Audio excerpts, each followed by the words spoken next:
Welcome to our channel.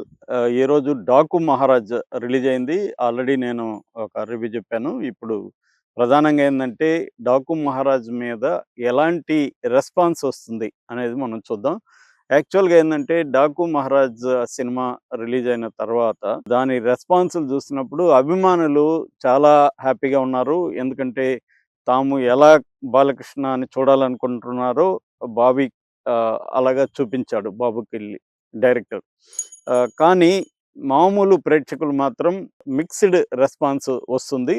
So, అసలు ఎందుకు ఇలాంటి మిక్స్డ్ రెస్పాన్స్? ఆల్రెడీ 'గేమ్ చేంజర్‌కి' అదే పరిస్థితి. 'డాకు మహారాజు' కూడా మిక్స్డ్ రెస్పాన్స్ ఎందుకొస్తుంది? ఎందుకు యునానిమస్‌గా హిట్ అనే టాక్ రాలేదు? 'పుష్ప 2'కి చూసాం మనం, యునానిమస్‌గా హిట్ అనే టాక్ వచ్చింది. కానీ 'డాకు మహారాజ్' విషయం గాని, లేకపోతే 'గేమ్ చేంజర్‌కి' గాని యునానిమస్‌గా రాలేదు. దీనికి ప్రధాన కారణం ఏందని చూసినప్పుడు ఒకసారి మనం సినిమా ఎలా ఉందో చెప్పుకుందాం. బేసిక్‌గా ఈ కథ గురించి చెప్పాలంటే మనకి మదనపల్లి, చిత్తూరు జిల్లాలో మదనపల్లి హిల్స్ ఉంటాయి. Arch hills. అక్కడ కృష్ణమూర్తి అని ఒక అతనుంటాడు. అతను ఒక స్కూలు నడుపుతుంటాడు.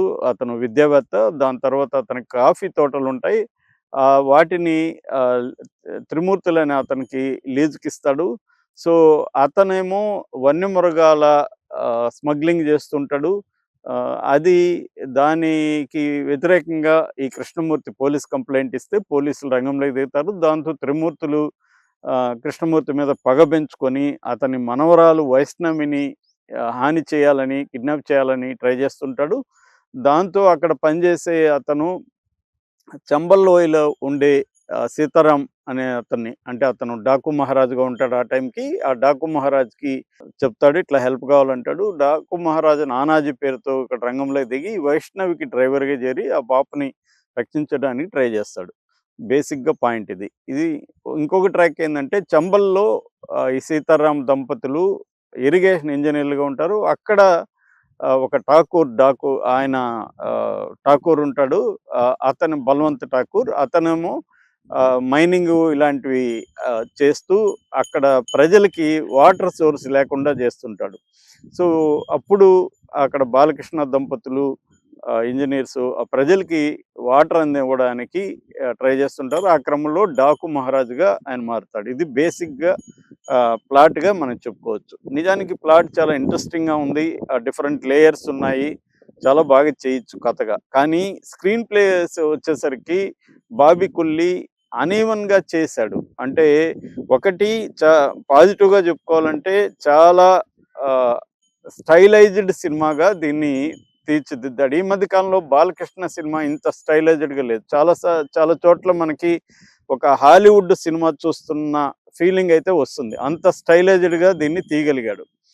ఒక బ్లాగ్స్ కూడా కొన్ని బాలకృష్ణని ఎలివేట్ చేయడంలో మాత్రం ఎక్స్ట్రార్డినరీగా ఎలివేట్ చేశాడు. చాలా చోట్ల ప్రతి 10 నిమిషాలకు ఒకసారి బాలకృష్ణ ఎలివేషన్ కనపడుతుంది.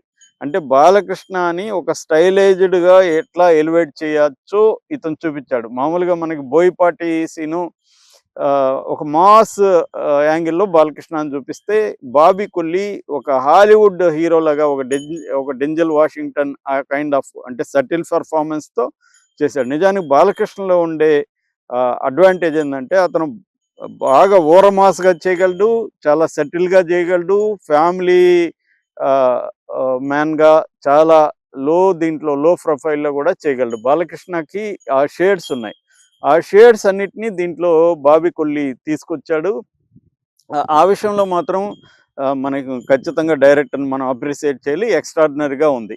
అయితే ఆహ్, అదే సరిపోదు గదా! మళ్ళీ కథలోకి ఇన్వాల్వ్ కావాలి. కథ ఇంట్రెస్టింగ్ ఉండాలి. అలాగా చేయడంలో సెకండ్ హాఫ్‌కొచ్చేసరికి తడబడినాడని చెప్పొచ్చు. ముఖ్యంగా చివరి 40 నిమిషాలైతే బోరింగ్‌గా ఉంది. చాలామంది ఈ ట్విట్టర్‌లో కామెంట్లు కూడా ఏం పెడుతున్నారంటే 40 నిమిషాలైతే హాయిగా నిద్రపోవచ్చని చెప్తున్నారు. అలాగే దీంట్లో ఇంకొక మైనస్ ఏందంటే పాటలు. పాటలు వచ్చేసరికి అందరూ గూడా ఆడియన్సు ఫోన్‌లు చూసుకుంటున్నారు. వాట్సాప్‌లు, ఫేస్‌బుక్‌లు, ఎక్స్‌లు చెక్ చేసుకుంటున్నారు. అంటే ఆ పాటలు ఇన్వాల్వ్ చేసేంతగా ఆ పాటలు లేవు. ఫెయిల్ అయినారు ఆ విషయంలో. సో, అలాగా స్క్రీన్ ప్లే అనీవెన్‌గా ఉంది. బాలకృష్ణ పెర్ఫార్మన్సు, తర్వాత కొన్ని యాక్షన్ సీక్వెన్సెస్ ముఖ్యంగా ఇసుక తుఫాన్ బ్యాక్‌డ్రాప్ గాని, ఇంటర్వెల్ బ్లాక్ 20 నిమిషాల దాకా ఉంటది. అది గాని అటువంటి ప్యాలెస్ సీన్‌లున్నాయి. అవన్నీ గూడా చాలా బాగా ఎక్స్‌ట్రార్డినరీగా వచ్చాయి. ఆహ్, అది ప్లస్ అని చెప్పుకోవచ్చు. అలాగే దీనికి ఇంకొక ప్లస్ వచ్చి కెమెరా వర్క్. కెమెరా వర్క్ వండర్‌ఫుల్‌గా ఉంది. కన్నం చేశారు. ఆహ్, అది డిఫరెంట్ లొకేషన్స్ మనకు కనబడతాయి. ఆ డిఫరెంట్ లొకేషన్స్‌ని కలర్ టింట్ గాని, ఫ్రేమింగ్స్ గాని, బాలకృష్ణని ఎలివేట్ చేయడం గాని, అవన్నీ గూడా కెమెరామెన్ ఎక్స్‌ట్రార్డినరీగా చేశాడు. నెక్స్ట్ చెప్పుకోవాల్సింది తమన్. తమన్ బాలకృష్ణ అంటేనే రెచ్చిపోతాడు. ఆహ్, ఎందుకంటే అతనికి ఒక రకంగా మా నాన్న లేని లోటు నాకు బాలయ్య బాబు తీరుస్తున్నాడని గూడా మొన్న గూడా చెప్పుకున్నాడు. సో, స్పీకర్‌లు బద్దలైపోతాయన్నాడు. అది కరెక్టే.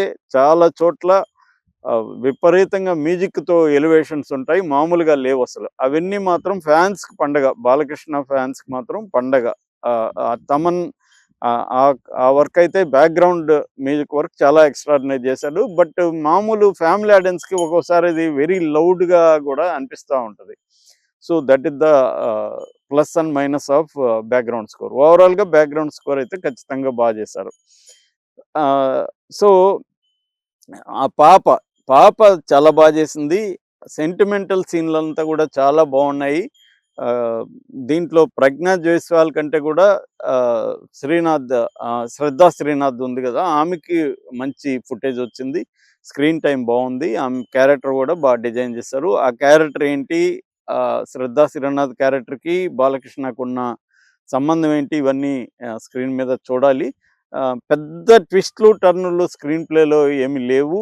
ఆహ్, ఒక దశ దాటినాక ప్రిడిక్టబుల్‌గా అయిపోతుంది. కథగా విన్నప్పుడు ఇంట్రెస్టింగ్‌గా ఉంది గానీ, సీన్‌లలో అన్‌ఫోల్డ్ అయ్యేసరికి ఆడియన్స్ ప్రెడిక్ట్ చేసేయడం మొదలుపెడతారు.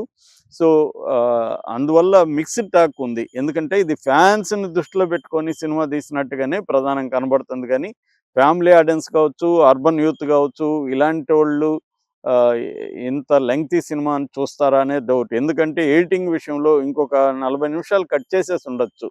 అనవసరంగా లెంగ్త్‌లు చాలా చోట్ల ఉన్నాయి.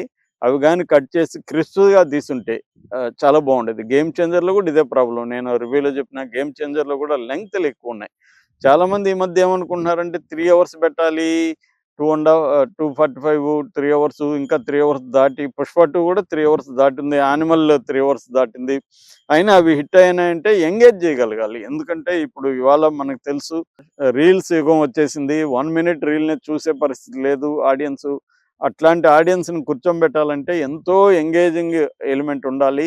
అది మిస్ అయింది. అట్లాగే దీంట్లో ఎంటర్‌టైన్‌మెంట్ కూడా స్ట్రాంగ్‌గా లేదు. ఆహ్, ఎమోషన్స్, యాక్షన్స్. బేసిక్‌గా ఇది యాక్షన్, ఎమోషనల్ సినిమా. ముందు యాక్షన్, తర్వాత ఎమోషనల్‌ది.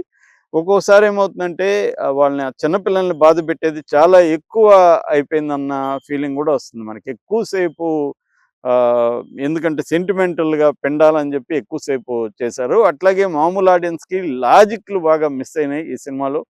ఆహ్, క కొన్ని గాని లాజిక్‌లు చూసుకుంటే ఇంకో కొంత కన్విన్స్ అవి అయ్యే అవకాశం ఉంది జనాలు. ఎప్పుడైనా గూడా సినిమాకి లాజిక్కు ఉండాలి, ఉండకూడదు. అంటే హిచ్‌కాక్ ఫేమస్ స్టేట్మెంట్ ఉంది. వెన్ లాజిక్ ఎంటర్స్ డ్రామా డ్రైస్ అని. అంటే లాజిక్ గాని మనం లాజికల్‌గా గాని ఉండాలనుకుంటే డ్రామా ఉండదు. అంటే ఎమోషన్ ఉన్న చోట లాజిక్ అవసరం లేదు. కానీ ఆ ఎమోషన్ వీక్‌గా ఉన్న చోట మనం లాజిక్‌ల గురించి ఆలోచిస్తాం. మనల్ని లాజిక్ గురించి ఆలోచించని విధంగా ఎమోషనల్‌గా స్ట్రాంగ్‌గా ఉండాలి సినిమా. అట్లా ఇది లేదనమాట. చాలా సార్లు మనం లాజిక్‌లు వించడానికి మనం వెళ్ళిపోతాం అనమాట. ఎందుకంటే అంత హుక్ చేయట్లేదు అక్కడంతా. సో, అటువంటి ఒక ఇదుంది. ఏదేమైనా బాలకృష్ణ ఆల్రెడీ 'అఖండ' గావచ్చు, తర్వాత 'వీరసింహారెడ్డి', తర్వాత 'భగవంత్ కేసరి' ఈ 3 హిట్లిచ్చి